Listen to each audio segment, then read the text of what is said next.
العلم هو النور الهادي والمفتاح لكل الخير من يرد الله به خيرا.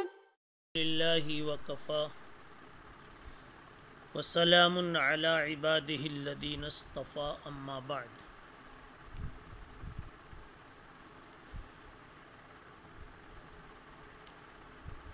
والحب في الله والبغض في الله من الإيمان.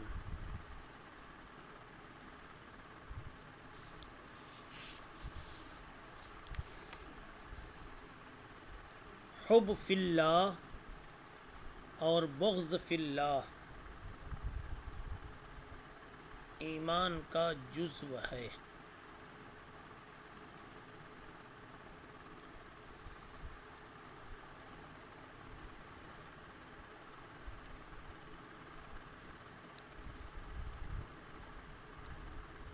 یہ ٹکڑا امام بخاری رحمۃ اللہ علیہ نے جو ذکر فرمایا ہے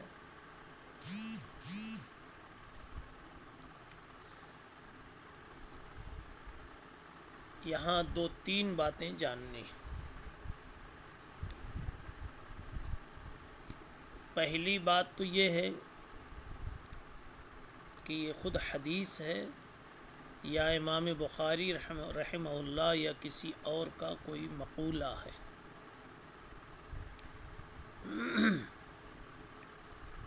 دوسری بات یہ اس کا مفہوم کیا ہے،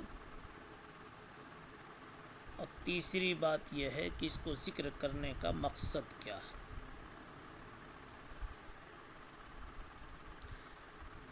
الحب فی اللہ والبغض فی اللہ من الایمان.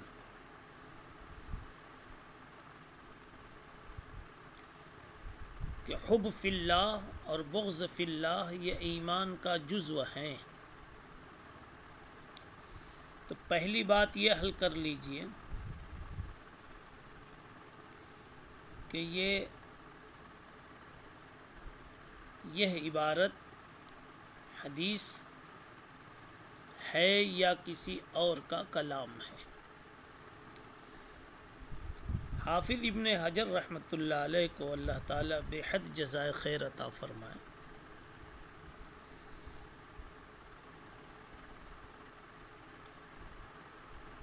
انہوں نے فرمایا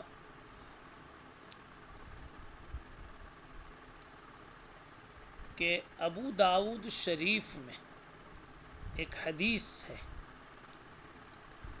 افضل الاعمال الحب فی اللہ والبغض فی اللہ.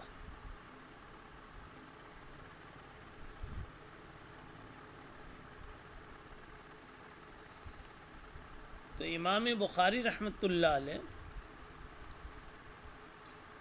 اسی سے اخذ کر کے الحب فی اللہ والبغض فی اللہ من الایمان، اسی سے ایک حصہ اخذ کیا حب فی اللہ اور بغض فی اللہ کا. اور ایک دوسری روایت ابو داؤد ہی شریف میں ہے، ابو داؤد شریف ہی کے اندر میں ہے، اس کے کتاب السنہ میں الدلیل ولا زیادت الایمان و نقصان ہی کے ذیل میں، کہ امام ابو داؤد رحمۃ اللہ علیہ نقل فرمایا من احب للہ و ابغض للہ و عاطى للہ و منع للہ فقد استکمل الایمان. ان دونوں حدیثوں کو سامنے رکھ کر امام بخاری رحمۃ اللہ علیہ نے یہ پورا ایک کلام پیش کیا الحب فی اللہ والبغض فی اللہ من الایمان. یہ تو اس کے کلام کی واقعی حیثیت کی گفتگو ہوئی کہ یہ کلام واقعی کس کا ہے. من الایمان میں من تبعیض کے لیے ہے یا من ابتدائیہ ہے. دو احتمال ہے اور دونوں صورت میں مفہوم میں تھوڑا تھوڑا فرق ہوتا ہے۔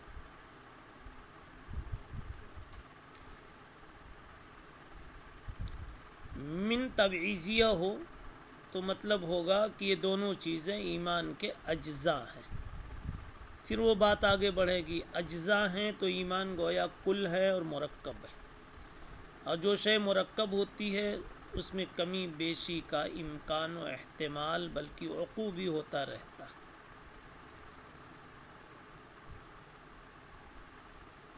بس امام بخاری رحمۃ اللہ علیہ کا محدثین کا موقف یہاں سے مستنبط ہوتا ہے کہ ایمان مرکب ہے اور محتمل الزیادت و نقصان ہے۔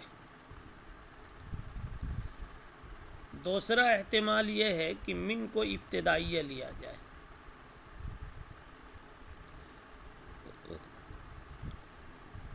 اور مطلب یہ ہوگا کہ حب فی اللہ بغض فی اللہ ایمان سے پیدا ہوتی ہے،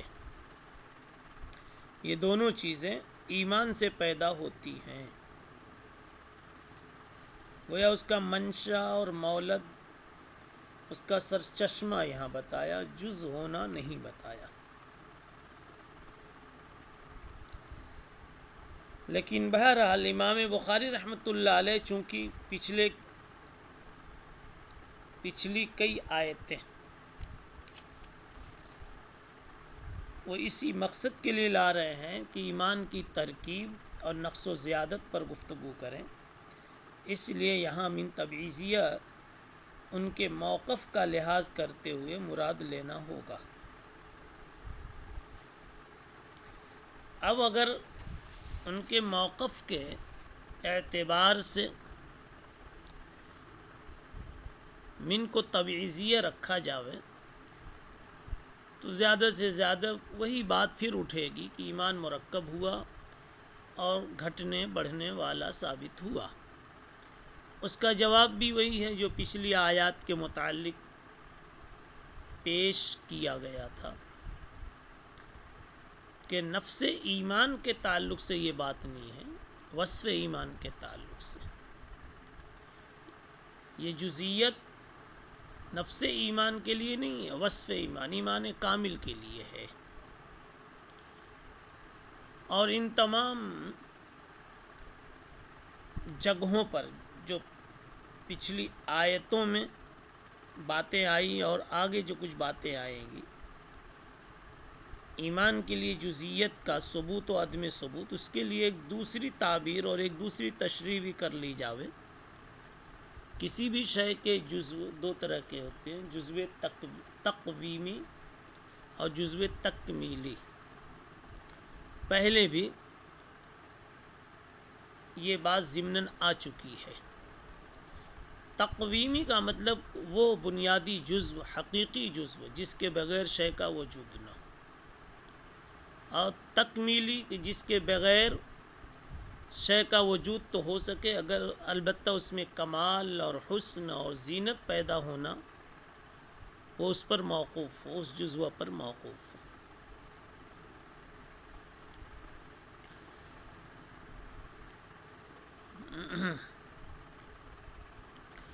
اب یہاں جو جزئیت ثابت ہوئی تو اس کو جزو تکمیلی کہہ لیجئے، جزو تحسینی کہہ لیجئے، تزئینی کہہ لیجئے، جزو تقویمی نہیں ہے، جزو مقوم نہیں ہے، جزو مکمل ہے۔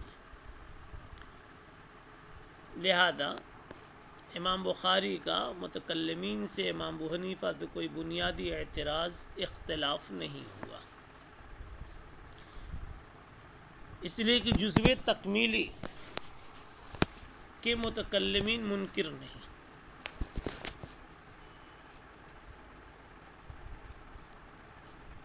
اور محدثین جزو تقویمی کے قائل نہیں۔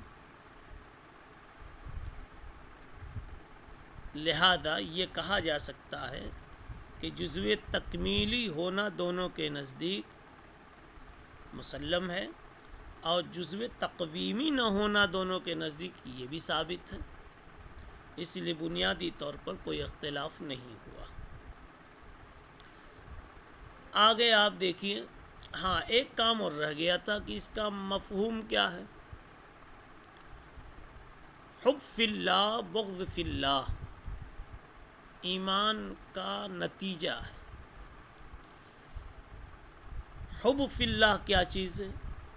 اللہ کی نسبت پر کسی سے محبت کرنا، اور اللہ ہی کی نسبت پر کسی کو چھوڑنا، کسی سے دشمنی کرنا. صحابہ کرام اپنے گھر بار چھوڑ کر کے، اپنے کافر بھائیوں کو چھوڑ کر کے ہجرت کر کے مدینہ منورہ چلے گئے. یہی ہے بغض فی اللہ. اور وہاں پہنچ کر انصار کو دیکھا کہ انہوں نے اپنے بھائیوں کو، آنے والے ایمانی بھائیوں کو اپنا واقعی بھائی بنا لیا. مواخات ہوئی ان کے درمیان اور سارے حقوق اس کے ادا کیے. یہ حب فی اللہ ہے. اساتذہ و طلبہ کے درمیان ایک محبت ہو جاتی ہے، ایک نسبت ہو جاتی ہے، اور دونوں زندگی بھر اس کو نبھاتے ہیں.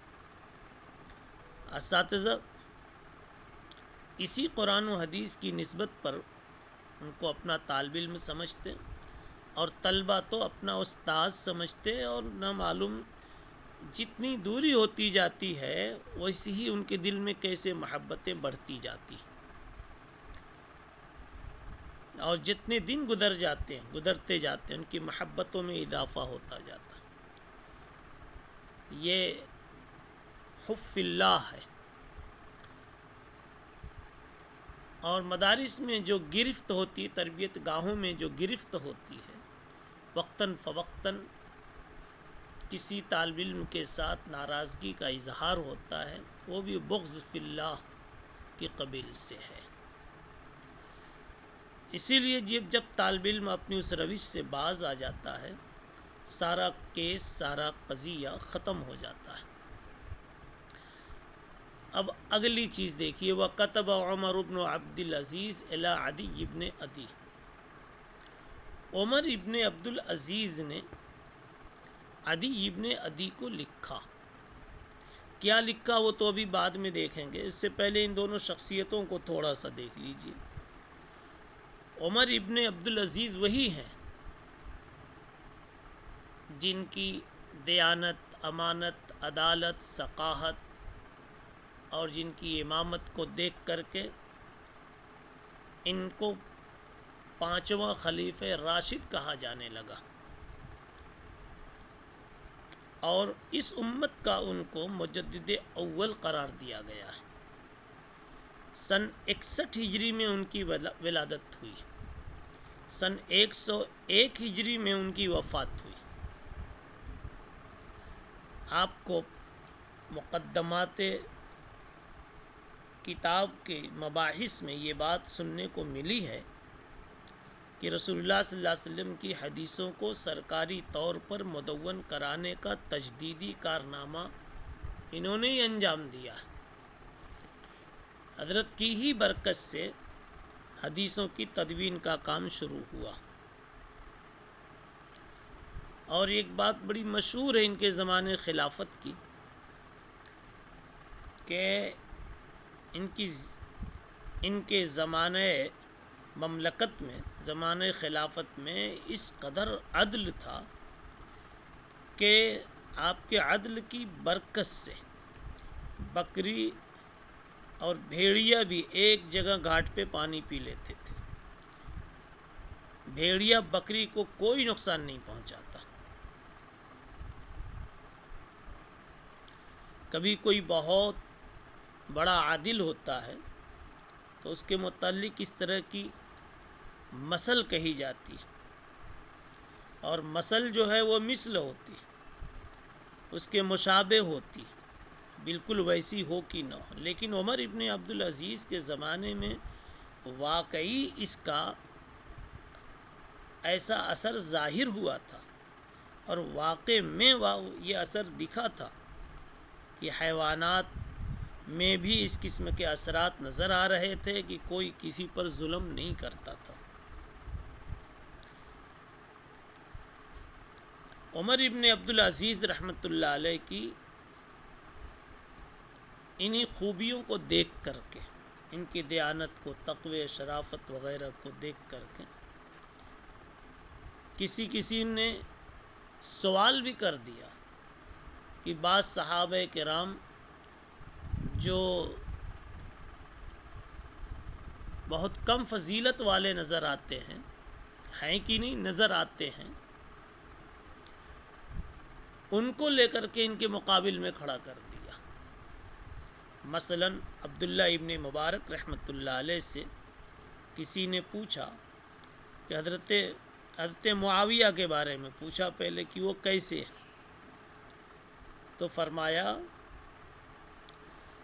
بڑی پیاری بات کہی عبداللہ ابن مبارک نے، کیا خوبصورت جواب دیا۔ کہتے ہیں میں اس آدمی کے بارے میں کیا بول سکتا ہوں کہ جو نماز پڑھتے ہوئے نظر آ رہے ہیں جناب رسول اللہ صلی اللہ علیہ وسلم کے پیچھے، جب اللہ کے نبی سمیع اللہ لمن حمیدہ کہتے ہیں تو حضرت معاویہ پیچھے ربنا ولک الحمد کہتے ہیں۔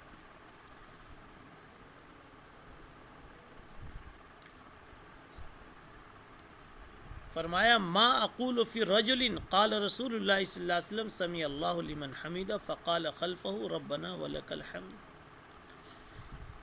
پھر پوچھا گیا ان سے کہ معاویہ اور عمر ابن عبدالعزیز میں ایہما افضل، زیادہ فضیلت والا کون ہے، افضل کون ہے؟ تو فرمایا جواب میں لَتُرَابٌ فی من خَرَئی معاویہ مع رسول اللہ صلی اللہ علیہ وسلم خیر و افضل من عمر ابن عبدالعزیز۔ حضرت معاویہ کی ناک میں جو مٹی آئی رسول اللہ صلی اللہ علیہ وسلم کے ساتھ سفر میں، اس ناک کی مٹی بھی عمر ابن عبدالعزیز کی پوری زندگی سے بہتر ہے اور افضل ہے۔ یہ تو تھے عمر ابن عبدالعزیز رحمۃ اللہ علیہ۔ دوسرا نام آیا تھا عدی ابن عدی کا۔ یہ عدی ابن عدی کو حکم دیا عمر ابن عبدالعزیز نے۔ یہ عدی ابن عدی قبیلے کے اعتبار سے کندی ہیں۔ یہ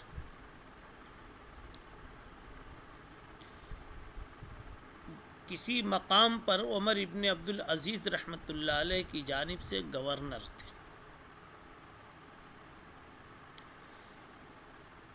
جزیرے موصل کے قریب کوئی علاقہ ہے، وہاں یہ گورنر بنا کر بھیجے گئے تھے۔ ان کے بارے میں یہ اختلاف ہے کہ یہ صحابی تھے یا تابعی تھے۔ عدی ابن عدی صحابی تھے یا تابعی تھے؟ صحیح قول یہی ہے کہ یہ تابعی تھے، اور ان کے والد اور چچا البتہ صحابی تھے۔ جس جزیرے کے یہ گورنر تھے، امام بخاری رحمۃ اللہ علیہ نے لکھا ہے کہ عدی ابن عدی سید اہل الجزیرہ۔ یہ عدی ابن عدی اس جزیرے کے سردار اور سب سے بڑے انسان مانے جاتے تھے۔ مسلمہ ابن عبد الملک کہتے ہیں کہ قبیلہ کندہ میں 3 آدمی ایسے ہیں جن کے وسیلے سے بارش طلب کی جاتی ہے اور ان کے واسطے سے دشمنوں کے خلاف مدد طلب کی جاتی ہے۔ ایک رجا ابن حیوہ ہیں، دوسرے عبادہ ابن سبا ہیں، اور تیسرے یہ عدی ابن عدی ہیں۔ ان کی وفات 120 ہجری میں ہوئی ہے۔ بہرحال دونوں شخصیتوں کو آپ کے سامنے رکھ دیا گیا، دونوں کا چہرہ سامنے آ گیا، کس قدر بارونق انسان تھے یہ۔ تو عمر ابن عبدالعزیز نے اپنے زمانے خلافت میں گویا اپنے ایک علاقے کے گورنر کو لکھا، یعنی عدی ابن عدی کو، کیا لکھا؟ یہ ہے ان للایمان فرائض و شرائع و حدودا و سننا، لکھا کہ ایمان کے کچھ فرائض ہیں، کچھ شرائع ہیں، کچھ حدود ہیں، کچھ سنن ہیں۔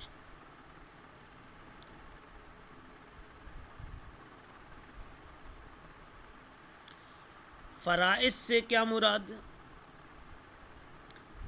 فرائض سے مراد اعمال مفروضہ جن کا کرنا فرض ہے۔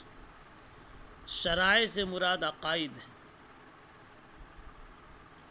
اور حدود سے مراد مختلف باتیں اس میں کہی گئی ہیں، لیکن آپ سمجھے منہیات۔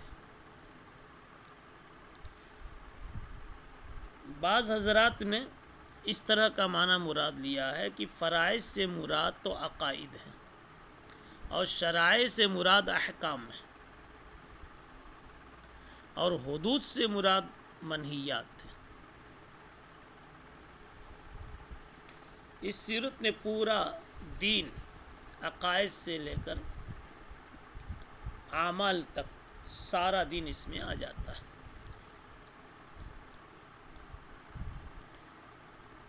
اور سنن سے مراد ان تمام اعمال سے متعلق جو محسنات ہیں، جو مستحبات اور مندوبات ہیں۔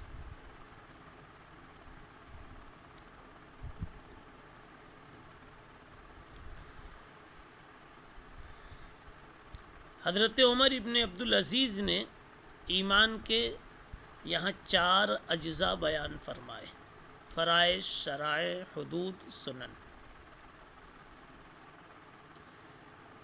4 اجزاء ہونے سے ایمان کا مرکب ہونا ثابت ہوا، پھر آگے کی ساری تقریر اس پر منطبق ہو سکتی۔ مگر اگر امام بخاری رحمۃ اللہ علیہ ایمان کی جزئیت ثابت کرنا چاہ رہے ہیں تو ہم کہیں گے ایمان کی جزئیت تو ثابت ہو رہی ہے، ایمان کے لیے اجزاء کا ثبوت تو ثابت ہو رہا ہے، یعنی ایمان کی ترکیب ثابت ہو رہی ہے، ایمان کی جزئیت نہیں بلکہ ایمان کے لیے جزئیت اور ایمان کے لیے ترکیب ثابت ہو رہی۔ لیکن کون سی جزئیت؟ جزئیت مکملہ ہے، نہ کہ جزئیت مقومہ، اور اس پر دلیل آگے کی عبارت ہے جو عمر ابن عبدالعزیز ہی کی تحریر میں، فمن استکملھا استکمل الایمان ومن لم یستکملھا لم یستکمل الایمان۔ اس میں بتایا گیا کہ جس نے ایمان کو مکمل کر لیا، جس نے ان ساری چیزوں کو جمع کر لیا، کامل طور پر اپنے اندر میں محفوظ کر لیا، گویا اس نے اپنا ایمان مکمل کر لیا، اور جس نے ان سب چیزوں کو کمال کے ساتھ جمع نہیں کیا، گویا اس نے ایمان کو کامل نہیں کیا۔ پتہ چلا یہ ساری چیزیں ایمان کے لیے اجزاء تو ہیں، لیکن ایمان کامل کے لیے کہ ان کے جمع ہونے سے ایمان مکمل ہوتا ہے۔ یہ نہیں کہ ایمان نہیں ہے تو ان کی وجہ سے ایمان موجود ہو جاتا، ایمان میں تکمیل آتی۔ اس لیے اگر بعض سنن نہیں ہیں، حدود کی رعایات نہیں ہیں، اعمال مفروضہ نہیں ہیں، تو ایمان نہیں اس کا منفی ہو جاتا، البتہ ایمان موجود جو کامل تھا اس میں نقص آ جاتا ہے۔ تو یہ آگے کی عبارت اس میں خود کمال کا لفظ موجود ہے، فمن استکملھا استکمل الایمان ومن لم یستکملھا لم یستکمل الایمان۔ آگے عمر ابن عبدالعزیز رحمۃ اللہ علیہ نے ایک بات اور لکھی، فإن أعش فسأبينها لكم حتى تعملوا بها وإن أمت فما أنا على صحبتكم بحريص۔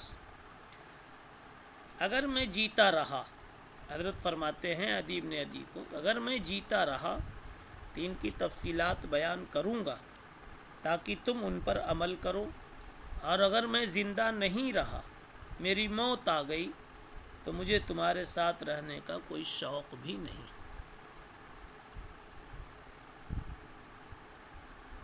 عمر ابن عبدالعزیز کی اس تحریر سے جو کچھ حضرت کو بتانا تھا حضرت کا استدلال بھی بتا دیا گیا، اس کا جواب بھی پچھلی تقریروں کو سامنے رکھ کر کے بنا لیجیے۔ اور خود اس عبارت میں جو جواب تھا فمن استکملھا استکمل الایمان سے اس کو نکال کر کے سمجھا دیا گیا۔ آگے امام بخاری رحمۃ اللہ علیہ سیدنا ابراہیم علیہ السلام کا ایک واقعہ ذکر کرتے ہیں۔ وقال ابراہیم ولکن لیطمئن قلبی، ابراہیم علیہ السلام نے اللہ تعالیٰ سے کہا تھا رب ارنی کیف تحیی الموتى، اللہ مجھ کو آپ دکھلا دیجئے آپ مردوں کو زندہ کیسے کرتے ہیں۔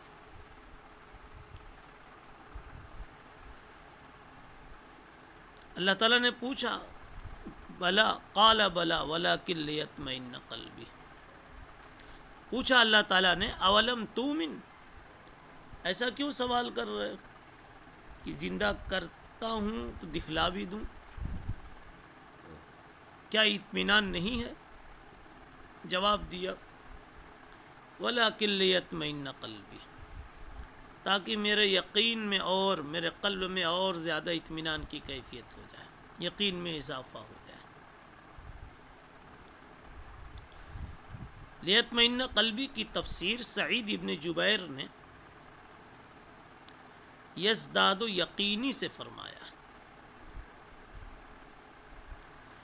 اور اسی کے قریب قریب امام مجاہد نے بھی اس کی تفسیر کی ہے لازداد ایمانا الی ایمانی، کہ میرا ایمان تو ہے یہ پہلے سے، اس ایمان میں اور ایمان آ جاوے۔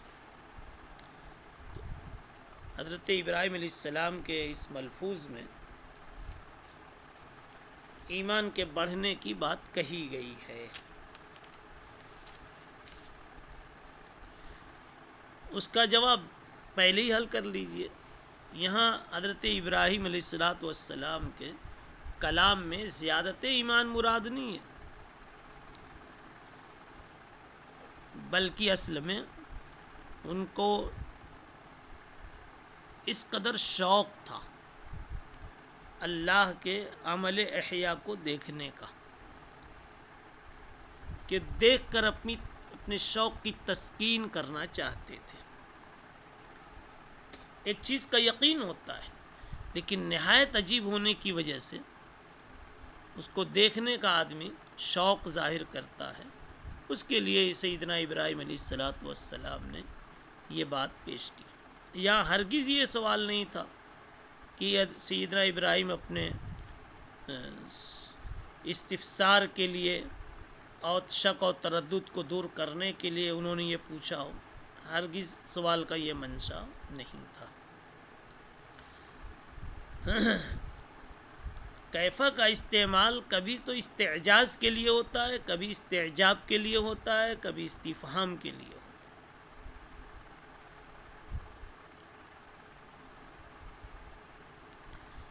کبھی کیفا کہا جاتا ہے کیسے کر سکتے ہو، یعنی اظہار عجز کے لیے، اور کبھی استعجاب کے لیے کیسے کر دیا، کیسے کرو گے، یعنی کرو گے تو لیکن عجیب رہے کیسے کرو گے۔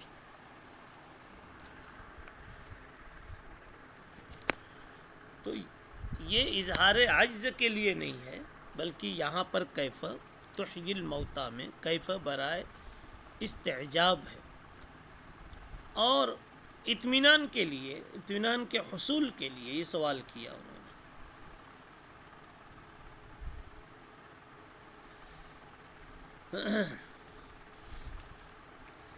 اس میں زیادت فی الایمان کی تو کوئی بات ہی نہیں ہے، بس ایک چیز جو حضرت کے ایمان میں شامل تھی، احیاء کی صفت اللہ کے لیے، اس کا منظر دیکھنا چاہتے تھے، اس کا مشاہدہ کرنا چاہتے تھے۔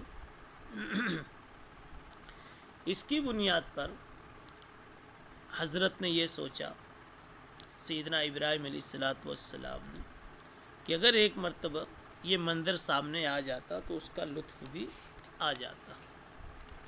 مثلا ہم سے کوئی کہے کہ فلاں بزرگ کی مجلس کی یہ تاثیر ہوتی تھی کہ سخت سے سخت دل والا بھی رو پڑتا تھا، یا ہر ایک بڑا سے بڑا کٹر دشمن اسلام بھی ان کی ملاقات میں متاثر ہو جاتا تھا، تو ہمیں ان کی بزرگی کے اطمینان کے باوجود بھی شوق ہوگا کہ کسی ایسی مجلس کا ایک منظر ہماری آنکھوں کے سامنے سے بھی گزر جاوے۔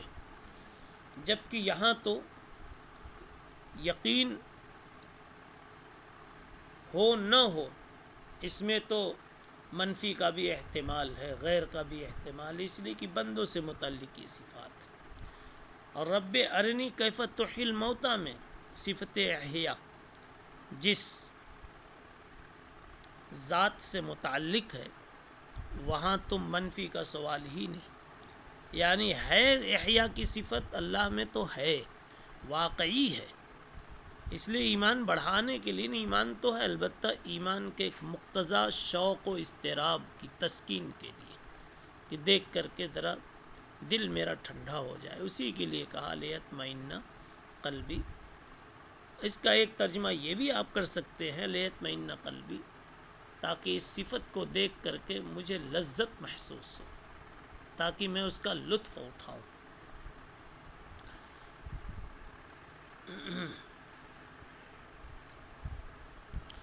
اب اگلی بات انشاءاللہ پھر اگلی ملاقات میں۔